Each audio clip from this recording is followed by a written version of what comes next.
Hello, everyone. My name is Vili, and you are listening to Humans of Authenticity. Our guest today is Ben Yzaguirre, Vice President, Education and Conference at the School Nutrition Association.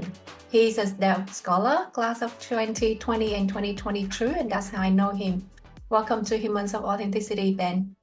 Thank you. Glad to be here. So good to have you here. Would you like to introduce yourself to our listener first? Sure.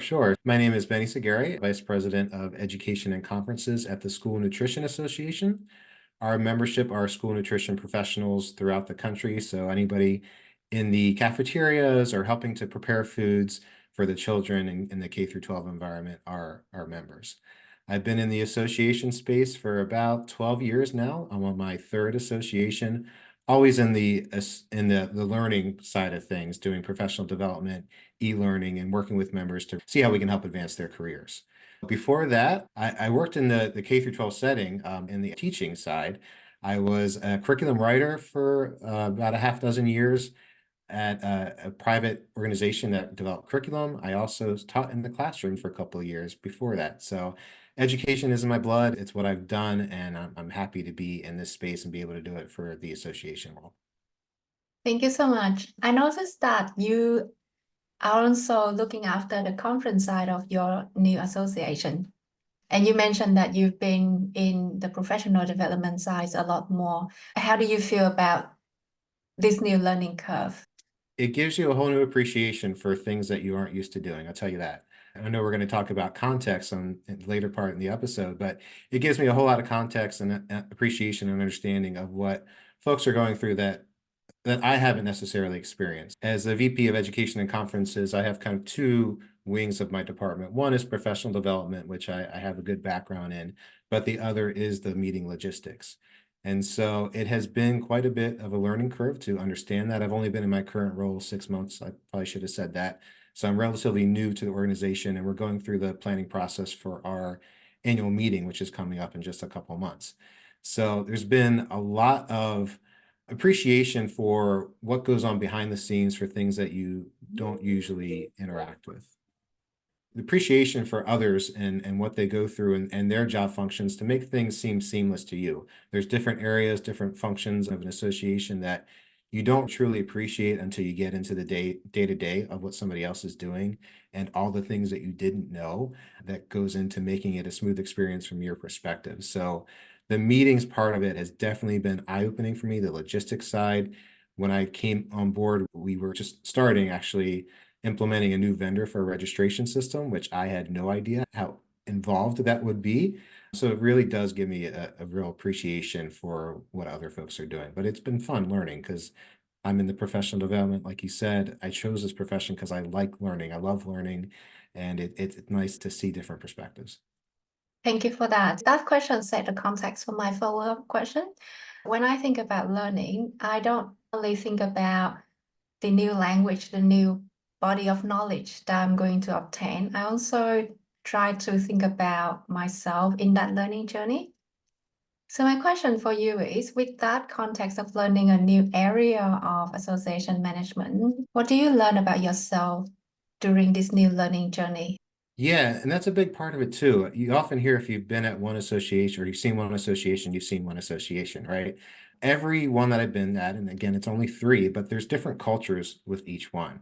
So not only coming into this role, learning just a new set of job functions, but learning the culture of the organization, not good or bad, just different from what I've experienced before, is a learning curve. So it does take quite a while to understand that, to see how you fit in, to see how your style meshes with the others that you're interacting with, and how you can make things better in the end. But as far as just going and learning new things, that's kind of where I've chosen my career, what I wanted to do. My master's is in instructional design. So you go in and you learn whatever subject matter that you're talking about really quickly so that you can teach others. It's a job function that learning is at its core because you're doing it to teach others, but you have to also learn and become a mini expert on a variety of topics very quickly. So I enjoy that aspect. I enjoy learning new things, trying not to keep it stale, being able to just grow professionally and think about things in different ways. Thank you so much for that. You just remind me of another podcast I listened to. And this guy talked about the perspective and the mindset when we learn new things. He keeps saying learning to apply new knowledge is completely different from learning to teach the knowledge again to others. So that's what I'm sort of hearing from you here.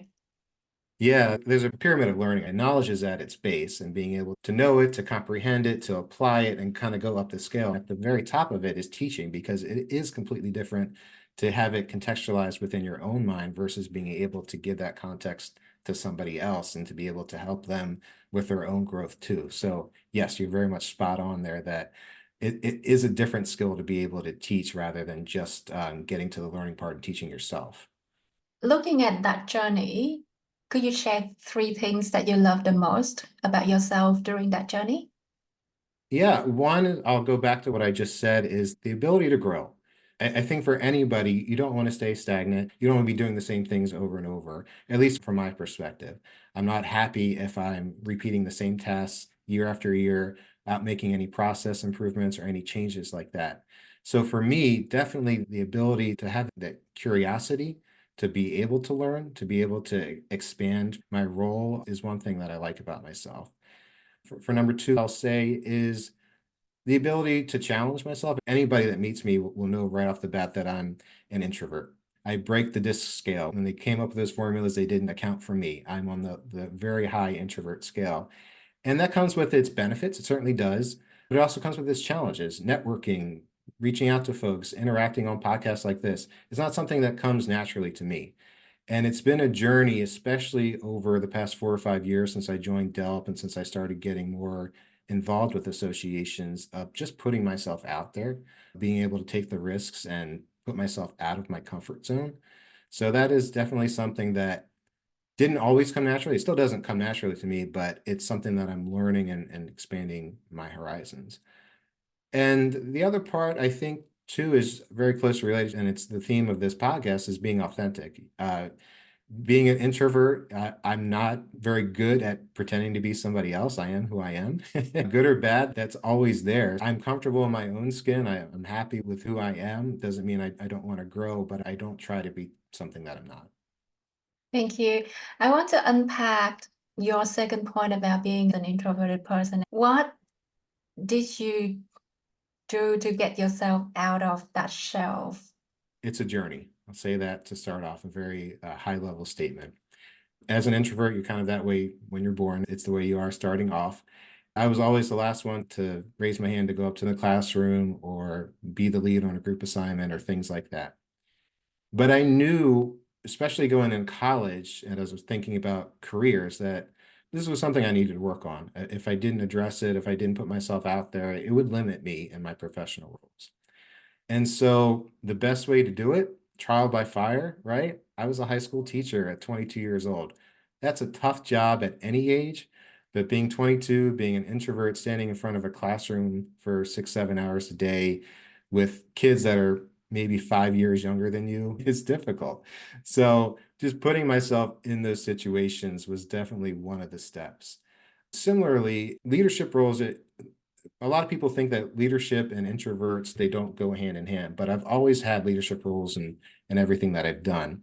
My first job as a pizza store employee, I was a manager at 15 and closing the night shift at midnight, 1 in the morning. It just came naturally.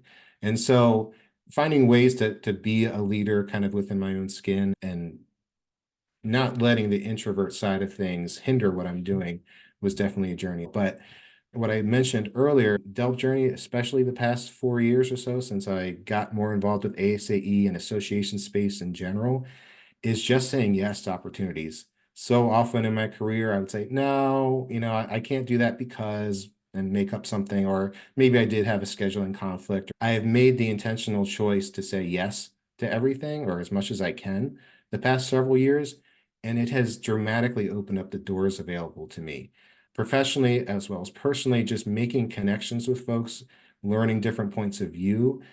And I always knew, and everybody always told me earlier in my career, that networking was key and you had to do it. But I kind of shrugged it off and said, I'll just put my head down and do hard work and get recognized and everything will take care of itself.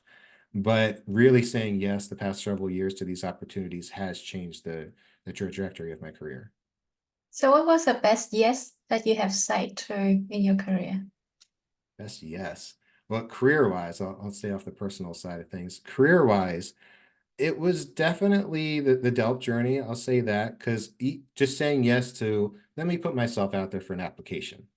'Cause I had not been involved. I had done some micro volunteering opportunities. I dabbled in a little bit of ASAE and going to conferences and things like that, but I was really a fringe member.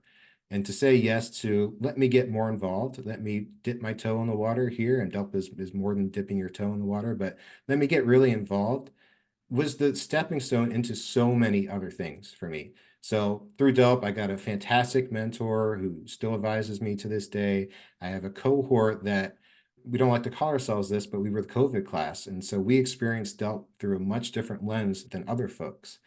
I got exposure to Association Latinos and Hispanic Association executive groups, people like me that I didn't know existed because we never had any other Latinos or Hispanics in my association whenever I was working. Maybe one sometimes, but they usually wouldn't last or they'd go into another position. And so being able to say yes to those experiences, which led me to other people that had similar backgrounds as me, was really, really eye-opening. And I'm just so happy that I did.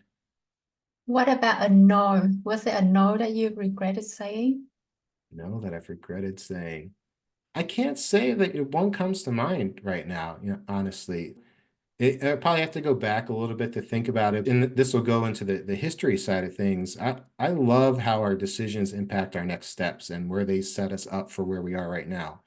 And I can say honestly, I'm very happy where I am right now and where things have gone. So as far as regrets for saying a no, nothing really comes to mind for that. I'm in a good place. I don't have any big life decision that I missed out on or anything like that that I had to leave behind because I said no. That is really cool. It's really rare that someone is able to say that confidently. Let's get into the keyword conversations now. You selected two keywords for our conversation today. Can you share a bit of the story behind that? Sure, sure. So I went rogue and listening to your podcast. I know that others have done as well, so I don't feel too badly. But I chose history and context. So as I've already mentioned, I was a high school teacher. I taught history. I love the subject. I love finding out how we got to where we are today, how I became me, like everything that surrounds me that led to my existence, that led to where I live, that led to the country that we're in, the laws that we experience, all those types of things. And I knew this at an early age. When I was in high school, I took every history course, every social studies course they offered, and I convinced our teachers to resurrect some courses that they hadn't been doing. And I had to lobby to get some other students interested in it as well, because I just loved learning the subject matter. I graduated with an undergrad degree in history. I taught history. So it's a big part of me. As I've shifted to more the educational side of things, it's part of my life that I haven't been able to focus on as much as I'd like. I still get as much as I can, but it's not the professional day to day.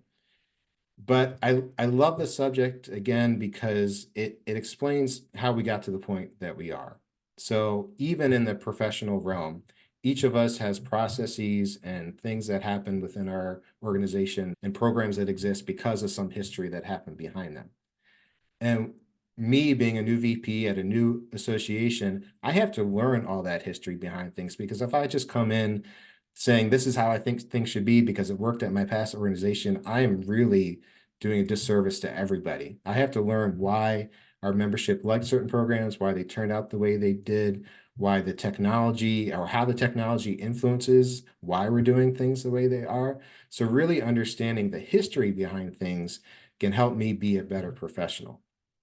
As far as context goes, I think, and staying on the professional side of things for a second, I understand how the decisions we make today might be different 5 years from now, depending on what context we're in.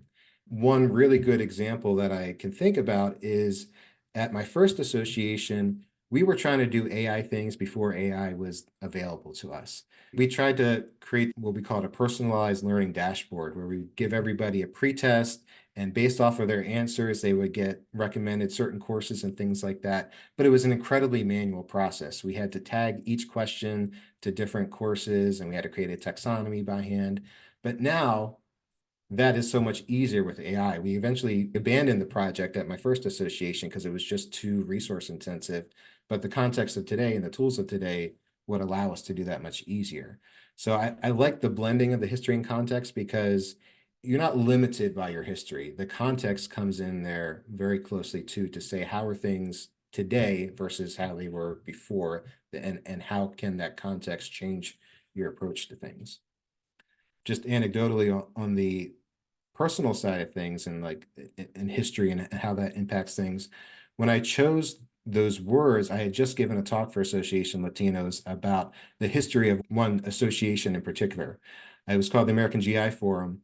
And I loved getting back into this and researching it and giving the talk on it. Maybe we could put it in the show notes if anybody is interested. But it was a veterans organization focusing on Hispanic Americans, and they really changed the course of history. I'm not going to go into all the details, but they influenced presidential elections, laws, things that impact society today that we're still feeling. So when I chose the words, that those were fresh in my mind, and I thought not only from the history side of things, but the context we learned learning about that organization that influenced how I presented it. So a good example is that one of the things the organization did was hold beauty pageants during their heyday in the 50s and 60s. And we might look at that today, be like, well, why are you doing that as an association? Shouldn't you involve all your members in a different way? Well, you have to think about the context of what the 50s and 60s were, gender roles and things like that. But the beauty contest itself was not really a quote unquote beauty contest. It was a way for the women in the organization to contribute to eliminating voting restrictions. So the winner of the beauty contest was not who was the prettiest girl there, but who raised enough money to help the members of the organization pay their poll tax and to have more influence in elections and things like that. Adding in that little piece of context changes your viewpoint of what it was. And I love seeing those things and learning those things and discovering why things are the way that they are. So history and context, it infiltrates different parts of our lives, right? And how you can learn from that and understand and grow. I can't come from a big family. I'm the youngest of six. It's been a huge part of my life and the context of who I am and how I've developed. You mentioned that you are a son of six. How is that impacted you and your personality and your way of conduct today? Yeah, so many ways, so many ways. And sticking with the theme of history and context, it's amazing how different each six of us are. My parents were in their mid 40s when they had me. My oldest sibling, they were in their 20s. And the different environments that each of us were raised in and how that influenced our personalities and our growing up. My oldest sibling being the oldest and being alone for a little while versus me having five siblings always there and able to impact me and shape my personality based off of their personalities and what was there. That's a big part of it. People often ask, like, there's six of you, none of you are alike. How did this happen? You have the same parents. Well, again, it goes back to that context. Like the experiences that we had are so different. The houses that we lived in, the neighbors that we had, the money that was there or not there. If we had a room or didn't have a room. By the time I came along, there was 8 of us total living in a 3-bedroom house. So I slept on my parents' floor until I was 10. Like that shapes your personality for a while versus sharing a room with a sibling or something like that. My oldest sister, my parents had to take out a loan to have her delivered because they didn't have money at the time. And that's different for me. I fortunately grew up a little better, but the circumstances were different.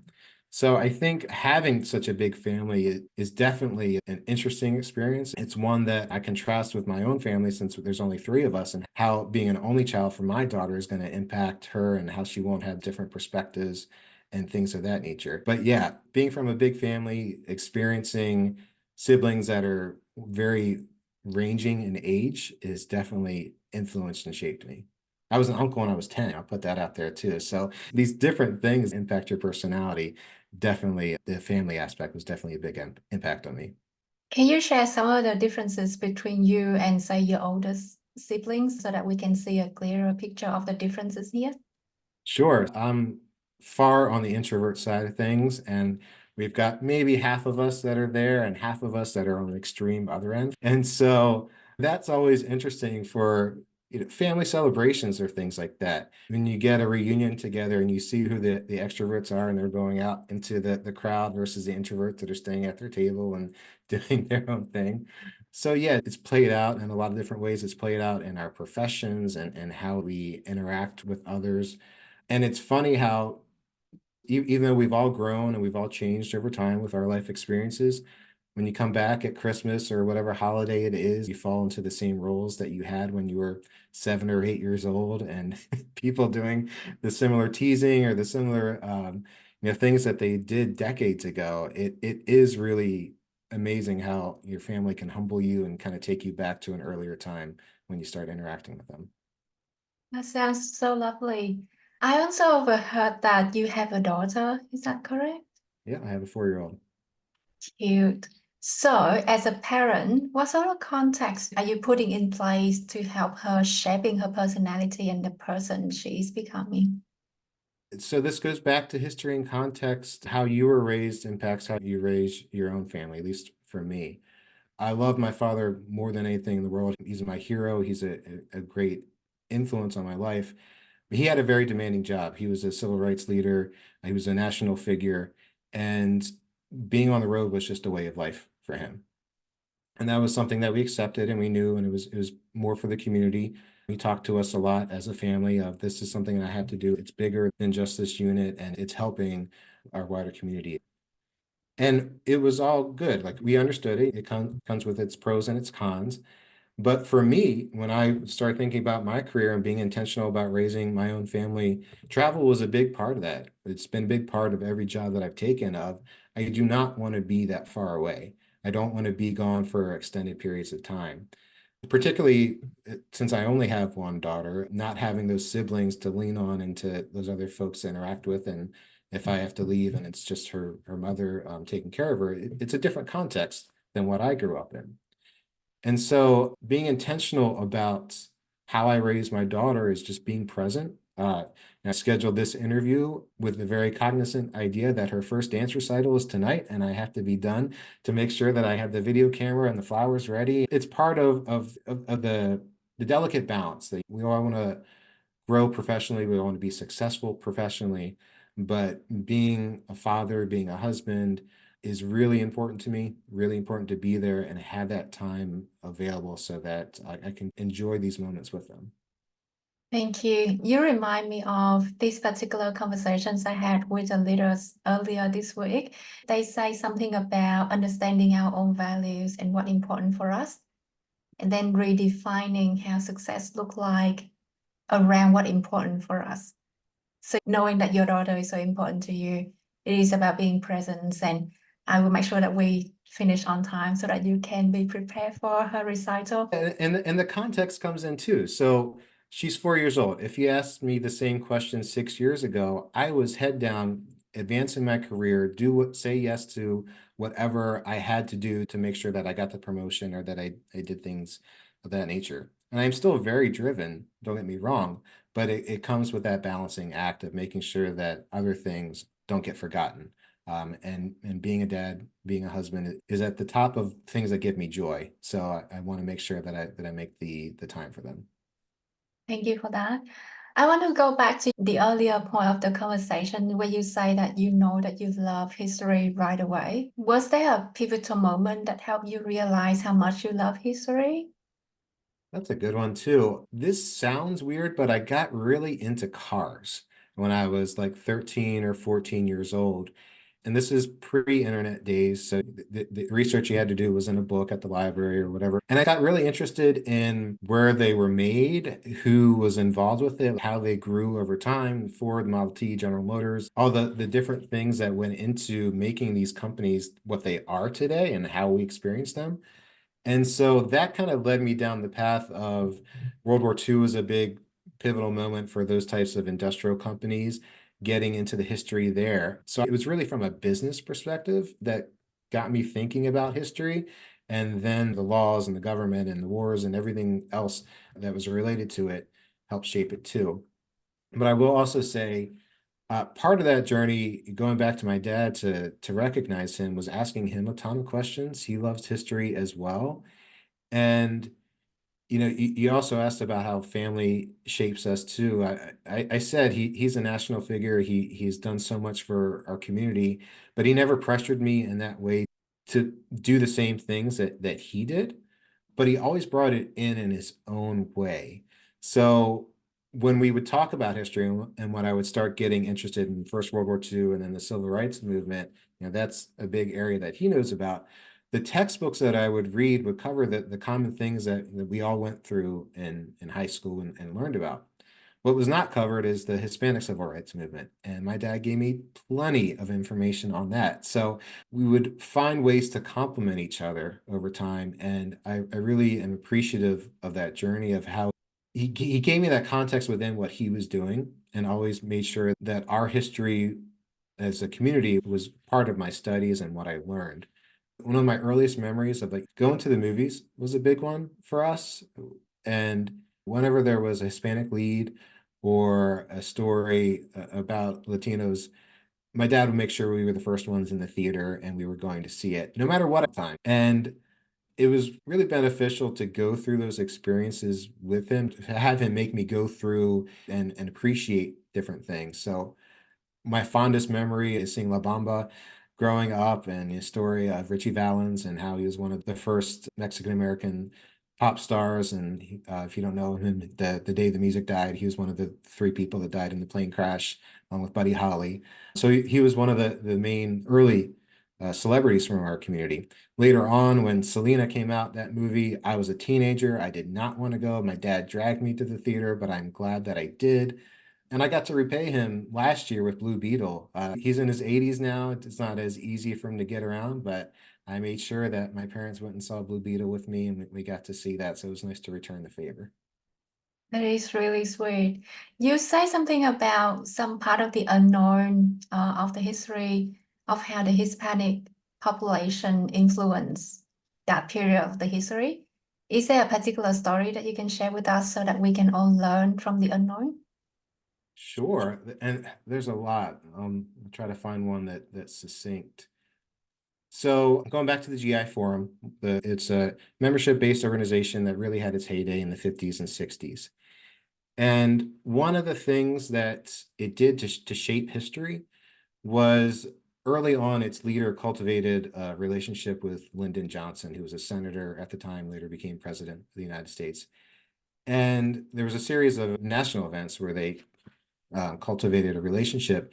And during the 1960 election, when Lyndon Johnson was the vice president running with John Kennedy on the ticket, it was pretty doubtful that Kennedy was going to win the election.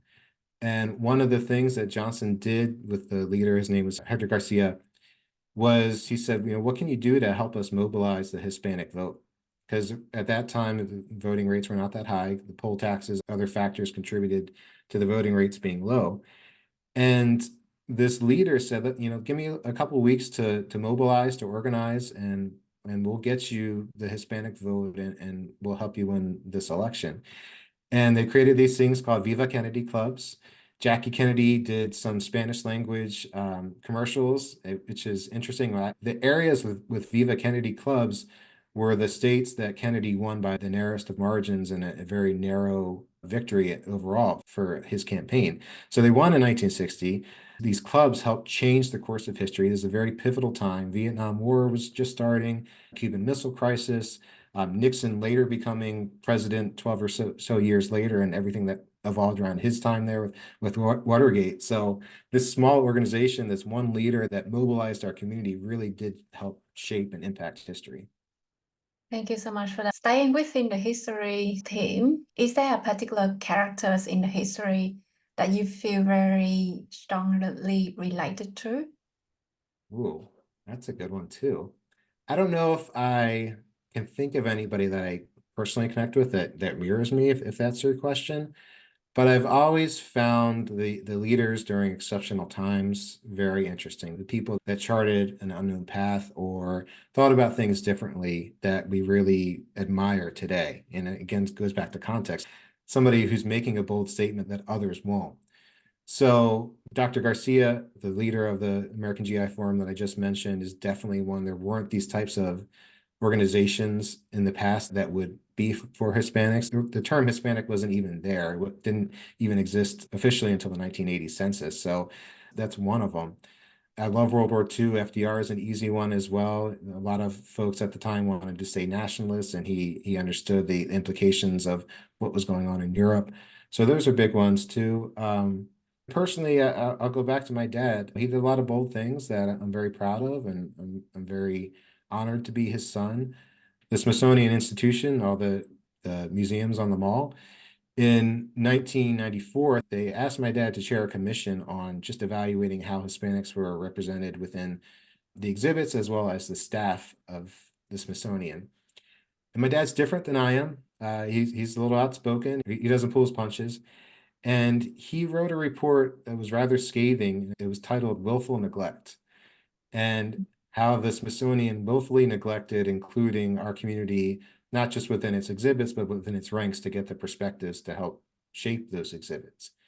I'm so proud of him that he did. I'm so proud that I get to talk to him about it today and learn from it.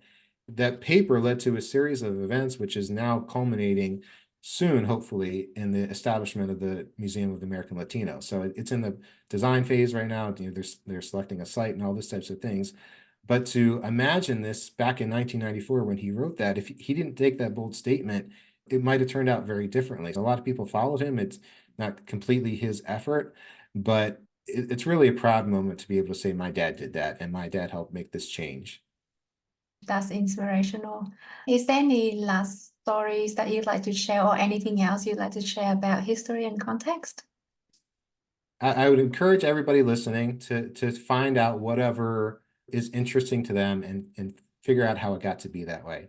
It could be your local road, it could be your state lines, it could be your family history, whatever it is. There's so many interesting things out there, and I'm no expert, but I'm learning things every day. I just found out within the past 12 months that the John Denver song, The Country Roads, was written about the road that I live right off of. You know, Take Me Home, West Virginia, that whole thing. It was written about Clapper Road in Gaithersburg, Maryland. So it's funny how these different things that you take for granted in your everyday life, or things that you've heard about that you haven't taken the curiosity, because we're all limited on time. But if you haven't taken the curiosity to figure out how they ended up that way or what made them be, there's so many interesting and illuminating things that can come out of that if you're able to tease it out. And as a side note, I'm not a big social media person, but I've started getting into a lot of Instagram lately of local historians that will tell you about a place and why the things are they are, why they're named the names that they are.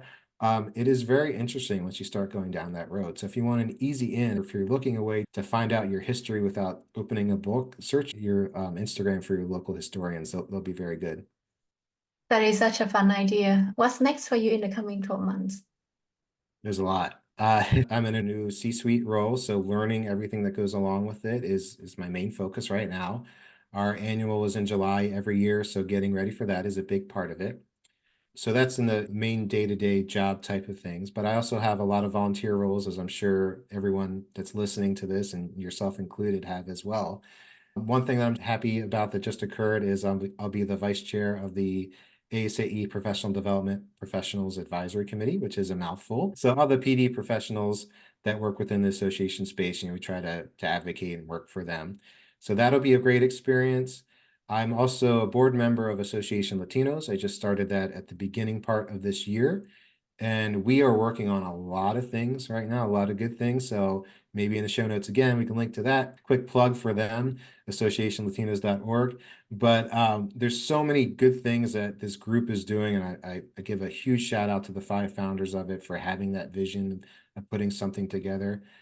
But one of them is, and I think it'll still be open at the time of this podcast release, is a workforce trend survey that we're working on. So trying to understand the different demographics of association professionals, where they come from, what roles they have had, and to help inform our workforce and make decisions moving forward. We also are planning an educational summit in the fall, either October or November in DC, and focusing on elevating Hispanics in association leadership and the different ways that we can do that. So look at our website for Nice. that. Yeah. I'll pop the links in the show notes for everyone. So being a board member on Association Latino, what's your visions during your term on the board here? Yeah, and I don't want to speak for the entire group, but I think we want to be as inclusive as possible. We're learning a lot as we go. The Association Latinos was one of the earlier groups, these identity-based groups that form on their own, kind of in conjunction or adjacent to ASAE, I should say. So really complementing, certainly reaching out to our partner organizations, the other identity-based groups and what they're doing and what they're starting to develop right now. We're doing a lot of collaborative webinars, a lot of outreach to see how we can work together, how we can complement each other. But for me, it's really on the professional development side of things. That is my focus. So what can we do to elevate everybody? And it comes from a cultural lens. There's a lot of things that are ingrained within our community if we're painting with broad strokes, being very humble, not always putting ourselves out there as far as I got this award or I'm doing this, or just kind of, contributing in a humble way. Finding ways to elevate our community to still stay true to who we are, but being able to have accomplishments recognized, be able to have professional development achieved, that's high on my list to help elevate our group. That's really cool. I look forward to the program that you guys are releasing later this year. We are getting to the last question of the episode, and I hope you have fun with this one. So if you were going on a dream vacation tomorrow, what is the one item that you must take with you? I love hearing this question from your other podcast participants and what they do. And they always say things that I would. So, your phone or your spouse or things like that. My answer would be very similar to what I've already talked about so far with the history. So depending on where I'm going, I would love a good book of what makes that city, that town, whatever it is, what helps shape it, and where are the landmarks I can go to, what museum can I check out, what local dish is popular that they've popularized and they've created. What is it that makes that place, and understanding the context of it. I appreciate that. And this is the end of the episode. Thank you again for sharing your time and your stories with us. My name is Ben Yzaguirre, and you are listening to Humans of Authenticity.